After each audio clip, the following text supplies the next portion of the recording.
take another big step towards the First Division. Luton don't enjoy bone-hard pitches, so they make sure theirs has a bit of give in it.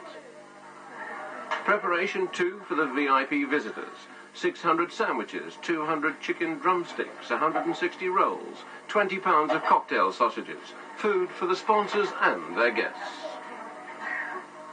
Football success is about more than simply winning matches or indeed cups. Physiotherapist John Sheridan is already thinking well past today's game. A winger and ace penalty taker David Moss has no chance of making the match, but there are 7 more to the end of the season. Morning, the man originally due to replace him, new signing Billy Jennings, is also ruled out. How's it feel, Will? A lot better. A lot better. Yeah. I can feel it when on the uneven surface, you know, like this. Just a little bit. Yeah. So we made the right decision here. Ricky Hill is also injured, but football's a squad game. Luton have good replacements, and most of all, they have confidence, springing from a superb home record. Over lunch, the players felt that at last they could admit what the fans have long been claiming. They are going to win promotion. Skipper Brian Horton and goalkeeper Jake Finlay put it into work. I think all the lads are quite confident we're going to go up now, but it's we've got 1 or 2 games to make sure of promotion, you know, to make sure that the points total we do get will get us up. But I think most of the lads now want the championship. You know, I want to go into First Division with a winner's medal, you know. Well, Brian, if the club goes up, and let's take it as a certainty, it'll be the second time that you've led a team into the First Division. Yeah, I think this probably has given me more satisfaction. I think the side have been a better all-round side, and I think the football we've served up sort of warrants First Division football, really. And you were brought to do a specific job. Were you told that? Yeah, when I spoke to David Pleat in the summer, he said that they just missed out twice, and obviously they needed to do it the 3rd time round, and with sort of my experience of doing it a couple of times, he thought it might help, and the way it's gone at the moment, then it has. Richard Money is the new boy, but being Lowestoft-born, it's a bit of a homecoming for him. Yeah, obviously, it suits me a little bit better to be closer to the home, but you know, I've been used to being away from East Anglia for a while now, and it doesn't really matter in that sense. But obviously, it gives my parents a much better chance to come and see me play. But not enough people do come and see them play. Luton's best league crowd was 15,000 at Easter, yet they've been on top of Division 2 virtually all season. They need the £2 a time regular, but they also need the vice-presidents who pay over £1,200 a year each, and the matchday sponsors who get personal attention from Luton's Livewire young managing director, John Smith. Customers and friends. Football has been going through a difficult financial time, as you know. A lot of the publicity that you read about football these days isn't quite so, and a lot of it is exaggerated.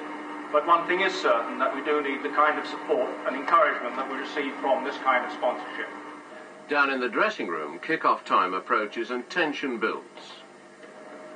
Minds begin to concentrate, with manager David Pleat pouring out advice and exhortations. Okay, and remember the way they scored at Newcastle, Berardi, okay, you know he's quick, he'll slip your Clyde, be safe, and make sure Kirk and Richard Money are tucking round your mouth. And if they're pushed on and it's a quick ball now, you know, you don't have to commit yourself. In the stands, the operator controls Luton's futuristic scoreboard. The fans never lack information if the microchip can produce it. And today they don't lack enthusiasm either. The team comes out to a champion's welcome. The atmosphere makes drama inevitable. The drama seekers followed manager David Pleat to the dugout. He looked embarrassed and must have been glad they weren't around when Newcastle produced the first scare of the afternoon midway through the first half.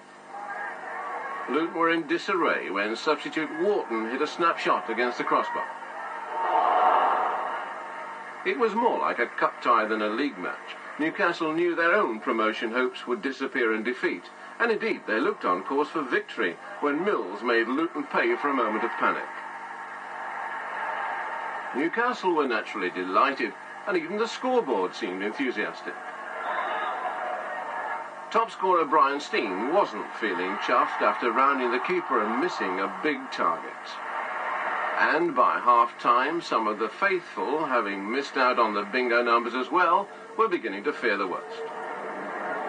It came when Goodyear and Money went in for a Newcastle sandwich, and the referee, for the first of 3 times, pointed to the penalty spot. The prayers of Luton fans went unanswered. Truick did what penalty takers always dream of doing, and Newcastle looked pretty impregnable at 2-0. Then things began to get a bit physical, and not always by accident. But no one was within reach of Steen when he again rounded the keeper, and this time he made no mistake. Luton were back in with a chance. The atmosphere by now was electric, but the fans had the biggest excitement still to come. The final 10 minutes were packed with drama. One Newcastle tackle might have been penalised, a second one was, and Luton, without a regular penalty taker, were poised to go level. Perfectly poised was Brian Steen. He found the back of the net with commendable coolness. A coolness not reflected on the terraces, where the fans sensed victory. And victory was to come almost at once with another Brian Steen penalty. No wonder he looked less than cool after that one. So, Luton won in the end. Their 14th home victory was cause for celebration and no little relief. As manager David Pleat told the attentive press conference after the game, it might have been a different story if Newcastle had really had faith in themselves. Once they're 2-0 up, they may feel we've got this game now, which they're entitled to feel. They start passing back, they get a little bit negative with their intentions, and slowly we force them back, and I think we more or less camped in their half for 80% at least of the second half. Afterwards, David Pleat told me why he thought promotion now wouldn't bring the disaster of last time when they had just a single season in the First Division. I believe we've got better players. I believe that the club is on a better footing now. I think there are more brains at the club, and I say that with all respect. Certainly the most important aspect, the players. We have better players, we have younger players, players who can only improve and will be better for the extra stimulus of better competition. So I don't go up, if we do go up, I don't go up there particularly in awe.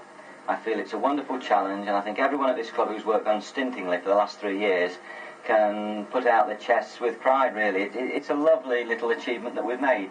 But, you know, Ipswich have done it before, Burnley have once done it before and then went the other way, and we've got to look at Ipswich and say, yes, first class, that's the way to do it. It can be done. And we wish them well.